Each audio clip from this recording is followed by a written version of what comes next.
আসসালামু আলাইকুম guys, good afternoon. কেমন আছেন? হ্যাঁ, আশা করি আপনারা ভালো আছেন।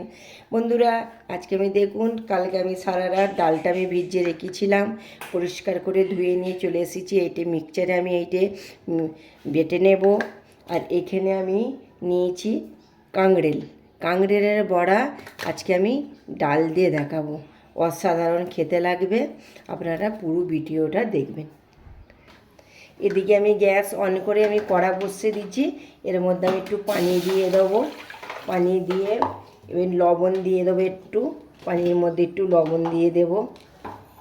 লবণ দিয়ে আমি এই কাঁকড়েলগুলো সামান্য একটু ভাপিয়ে নেব।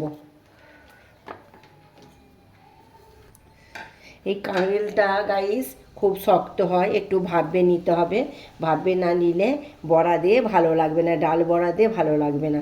একটু ভাপে নিলে ডালের সাথে নরম নরম খেতে লাগবে, অসাধারণ খেতে লাগবে। তাই জন্য একটু আমি ভাপে নিলাম।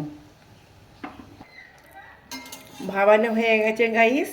এবার আমি কাঁকড়েলগুলো প্লেটের মধ্যে তুলে নেব। জলটা আমি তুলে দেবো কড়া।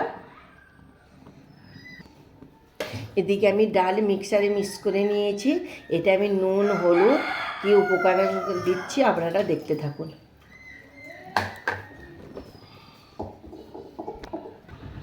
ডালের মধ্যে সব উপকরণগুলো আমি দিয়ে দেব। লবণ, জিরার গুঁড়ো, ধনের গুঁড়ো, হলুদ গুঁড়ো আর দেব লঙ্কার গুঁড়ো দিয়ে ভালো করে আমি মাখিয়ে নেব।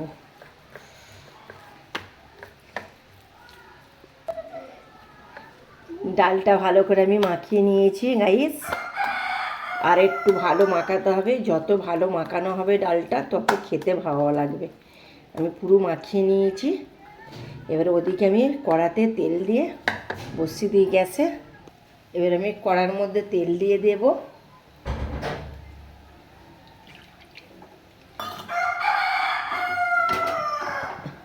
তেলটা আমার গরম হলে তবে আমি বড়াটা দেব। তেল গরম হয়ে গেছে, দেখুন আমি কাঁকড়ের মধ্যে ডাল বসিয়ে দিয়েছি, দিয়ে আমি এবার ছেড়ে দেবো তেলের মধ্যে। এত দারুণ খেতে লাগে এই বড়াটা, কাঁকড়ের বড়া। আপনারা একবার হলেও ট্রাই করে দেখবেন। আর আমি কেমন করে বানাচ্ছি আপনারা এইভাবে বানাবেন।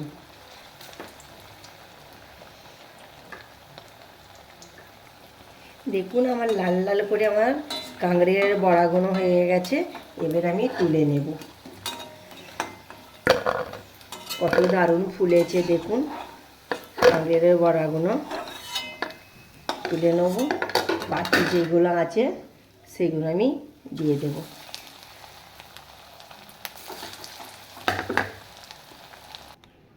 আমার কাঁকড়েলের বড়া রেডি। রান্নার থেকে গাইস এই কাঁকড়েলের বড়াটা ভাজা খেতে খুব দুর্দান্ত লাগে। রান্নার থেকে ভাজা করবেন, অসাধারণ গরম ভাতের সাথে খেতে ভালো লাগে। আপনারা এইভাবে বানিয়ে একবার খাবেন। আপনাদেরকে আমার ভিডিওটা যদি ভালো লাগে লাইক কমেন্ট শেয়ার করবেন। আর ইউটিউবের বন্ধুরা অবশ্যই আমাকে সাবস্ক্রাইব করবেন। আবার দেখা হচ্ছে নেক্সট ভিডিও নিয়ে। ভালো থাকবেন, সুস্থ থাকবেন। খোদা হাফেজ।